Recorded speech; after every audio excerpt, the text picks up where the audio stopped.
So Candace Owens was on Sean Ryan's podcast, and I was listening to it, and I noticed your name came up a few times, Joe. And I want to show you two clips. Let's start with the first one, and I want to get your reaction.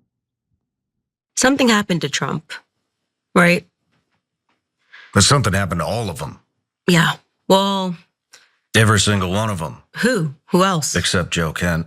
I hope Massey runs. I hope Joe Kent runs. He's great. I really like Joe Kent. Yeah, he's fantastic. I'd like to see him run as well. And I think the way that he resigned and wrote about his conscience. So Joe, yesterday it was reported that Tucker Carlson is launching a third party. I don't know if you heard about that. I don't know if you're interested in that, but I am interested in asking you, are you considering a run in 28? I've ran for office twice, and it was pretty brutal. I'm glad I did. It was a good experience. I hate asking people for money, but look, I want to be able to, much like Tucker, I want to be part of presenting an option for people, so that, especially on like the Republican, whatever MAGA was, that side, we don't have a bunch of disenfranchised people who, number one, don't show up to vote, and then number two, that allows the establishment to give us somebody who basically is what the GOP was before President Trump. And as I think we're learning more and more, that's really just the uniparty at its heart. And so I do think what Tucker is expressing, that frustration with both sides of the aisle, and saying, man, if 60%, I think it's around 60% of the American people self-identify as independents, why wouldn't we at least make a concerted effort to present that choice? Now, there's a lot of mechanics, I think, that go into how viable actually is that. Getting ballot access, all those different challenges that have prevented third parties before, those still exist. But again, presenting that option, I think is critical. I mean, I've said publicly before, I want to help build a populist coalition that really cares about the big issues that we talk about here, because all the other culture war issues that we fight over constantly, it's just like they're not going to matter if our country is at the behest of a foreign lobby, if we're constantly getting involved in foreign wars, we're trying to prop up an empire, and we're driving ourselves into debt.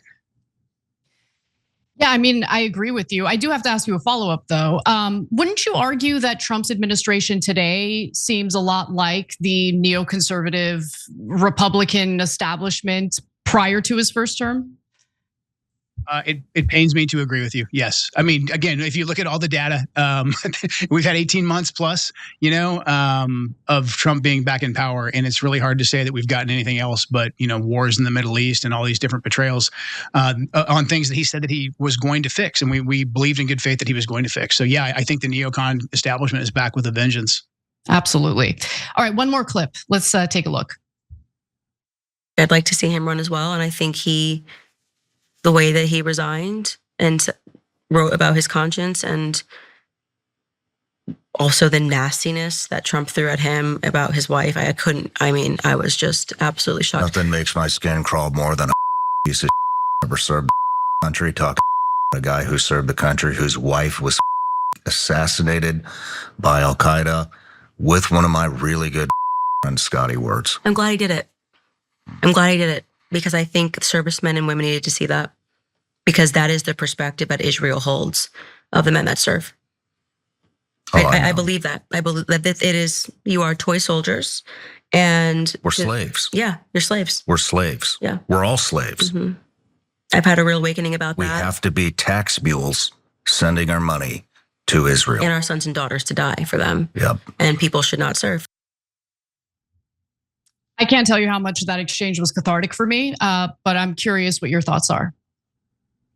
Yeah, I mean, I obviously appreciate both of them saying those things, but they're right. I mean, there is a certain awakening that you have as a soldier after a while, that your country, the establishment, however you want to put it, they love you when you're willing to say, yeah, I'll go off and fight and die for you guys. And we're all volunteers too. Like, we're not victims. I volunteered for it. I loved my former job.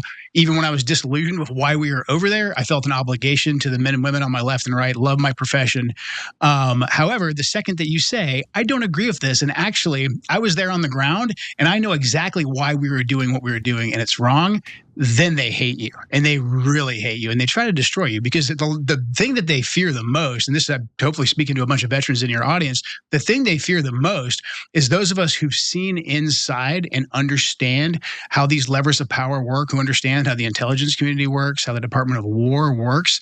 They do not want us stepping out and speaking out and saying, actually, you guys have gotten us to this point, and now we're going to take charge. They are absolutely terrified of that.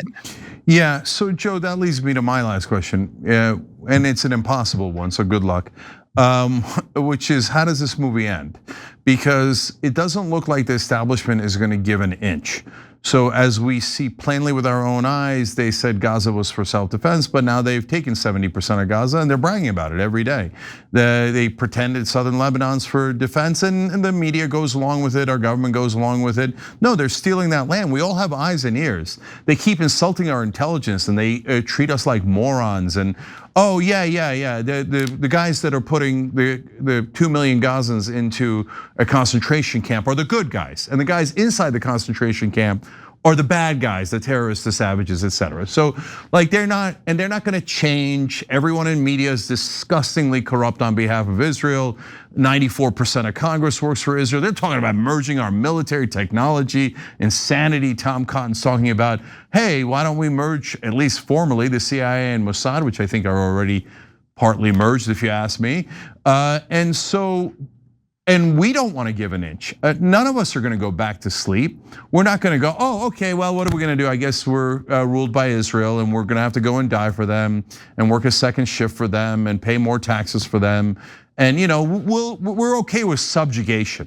Well, we're not. And every day, the number of Americans not okay with subjugation grows and grows and grows. So this is 2 runaway freight trains on a direct collision course, neither side giving an inch. So how in the world does this end? Well, for now, anyways, we at least have a democratic way that we can address this, and we're going to have an opportunity with the midterms in 2026, and we can petition President Trump through social media and through all the different ways that we can reach the administration and put pressure on him, because I think people who still desire to have a political future, they can read the polling, they can see the direction this is going.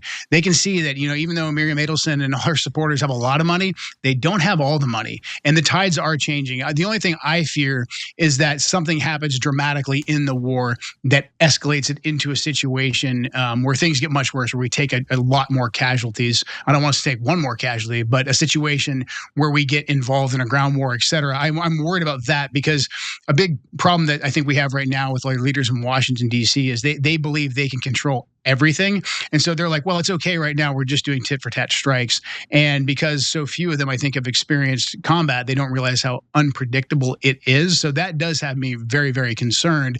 But I just think in terms of the way these next 2 elections, the midterms and the 2028 presidential election, are going to go, this issue is going to be front and center. Like, there's not a consultant out there, I think, that can craft a narrative or a talking point that's going to let a candidate dodge this. And people are becoming more and more aware of how the money's moved, the AIPAC tracker, all those other folks who are out there looking at which Israeli lobbyist is giving money to which politician. So I think this issue is going to be front and center. That's why I'm very excited about the things that Tucker Carlson's saying, about creating a third party or at least some kind of a populist movement. And I think the more we can educate people too, that like, hey, if we don't agree on, abortion and healthcare and these types of things, like for the presidency, those issues don't really matter. We've got to keep the main thing the main thing. We've got to stop foreign governments from influencing our country, and we got to get out of all these wars and focus on our own nation. So I do have some hope there. I do think that's how this ends. That's why the Israelis are going for broke. That's why they're trying to codify it into law. But just like these things were done through the ballot box in some way, shape, or form, they can be undone through the same ballot box.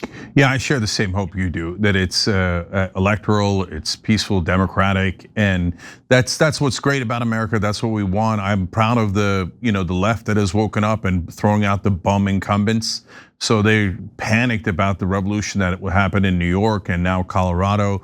And so that's a beautiful thing to see. I hope the right wing throw out more incumbents. Almost all of them work for Israel. And so let's make this a political revolution, not a physical one like 250 years ago. And our founding fathers set up a beautiful system where we can do that. And all we have to do is ignore everyone in mainstream media. They're obviously lying to you. And so go forward and vote and make a difference. Joe Kent, thank you so much for joining us. Really appreciate it.